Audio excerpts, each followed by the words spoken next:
we were killing them too fast for them to grow. So that had to stop. Anyway, after elephants, species by species, we keep trying to educate.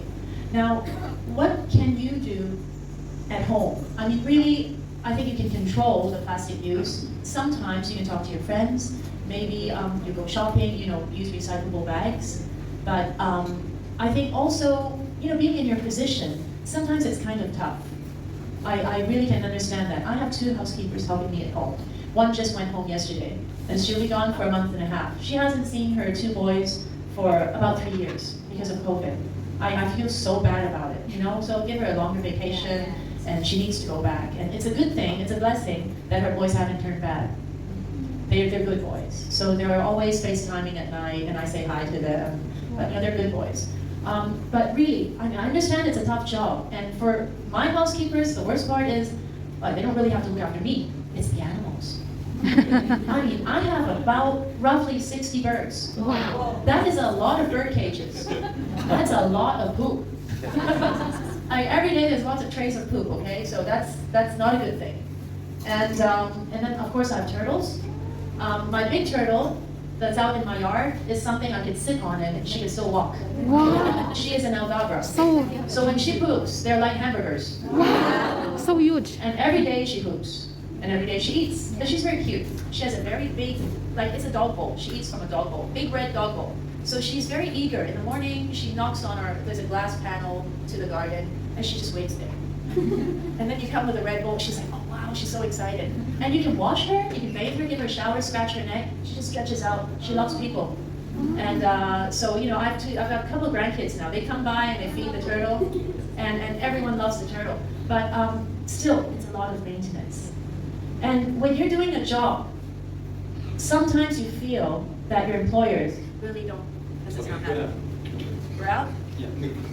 Okay. Well, maybe I don't need it. Yeah, okay. Sorry. I'll just do it without. Okay. So when you're doing a job, often you feel that you're not appreciated by your employers. I know that sometimes I'm in a hurry. I try to say thank you. I try to, now that one helper is away, I'm like, you don't have to cook dinner.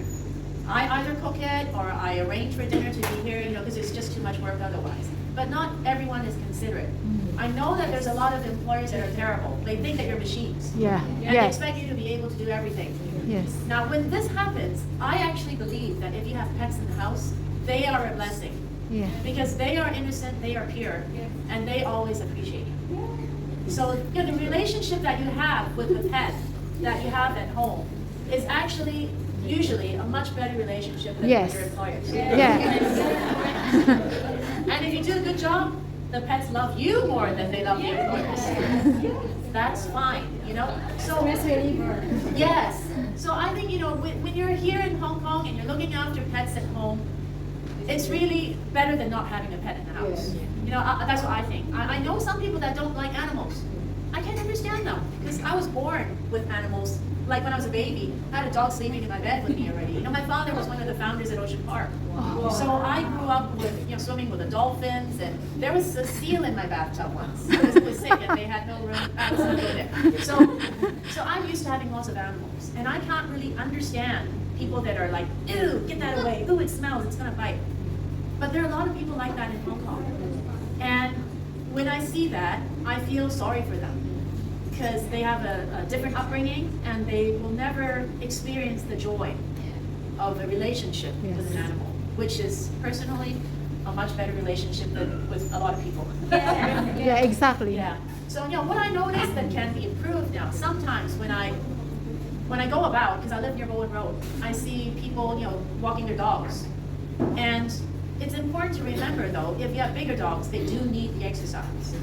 And a lot of the times, you can Google search. If your your pet owners don't know what to do with the animals that are good for the animals, you can find out and suggest to them what needs to be done. In Hong Kong, we have a lot of crazy people that have dogs that don't belong in Hong Kong. All right, Saint Bernards, Pyrenees, Newfoundlands, come on, Newfoundlands, Huskies, Malamutes, these are working dogs that do not belong in Hong Kong. I don't know why people go and get these things. Even Tibetan Mastiffs. Yes. They belong up in the ice mountains in Yeah. Mongolia, chasing wolves and killing wolves, all right? They don't belong here, but they bring them here. Some of them are dangerous, but a lot of them are just suffering. So, you know, I suggest to your employers, if they have dogs like this, at least summertime, shave their stomachs. Okay? Or you can get a kind of comb. Talk to them, see if they are okay with it first. There's a kind of comb called a stripper comb. It strips the fur, so it takes away a lot of the fur. So just, you know, not so fluffy, but it's not too ugly. You have to be careful with the stripper comb. The other thing you can do is just basically comb the dog a lot. Cat as well. The more you comb it, the excess fur comes out. Now cats, you have to do that anyway. If you don't brush a cat, and it doesn't manage to get rid of all the dead fur, it will end up in fur balls. What's going to happen with fur balls? It's going to be all over the house. You have to clean it up anyways, right? And the cat is suffering. And this, in the long run, becomes bronchitis and other issues for the animal. So now cats are a different thing. You think they don't like you because they're not so expressive, but they do. They will quietly snuggle. You know, cats, they just communicate differently. But again, you need to brush them. All right?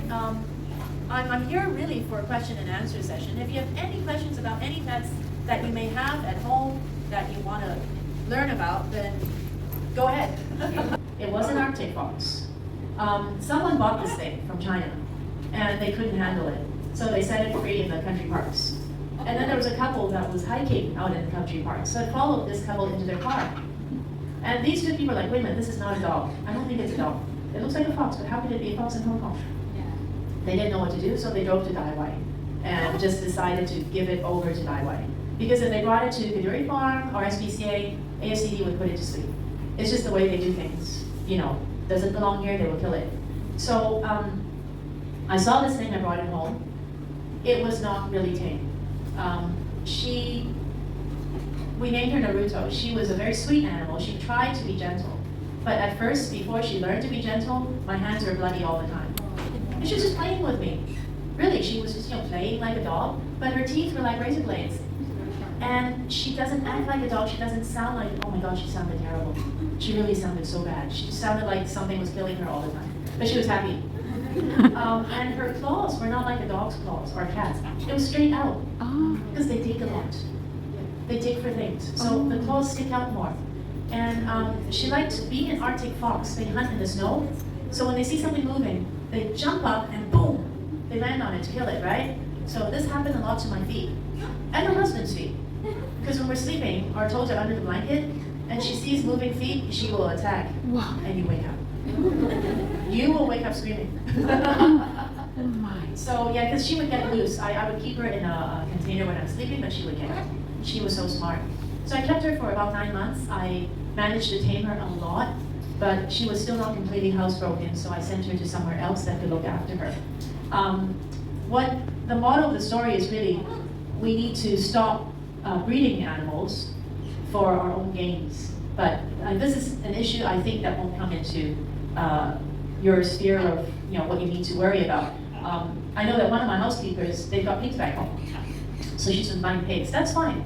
It's a different thing because she's farming back home. It's different. But foxes, now why do we have these foxes in China that people can buy?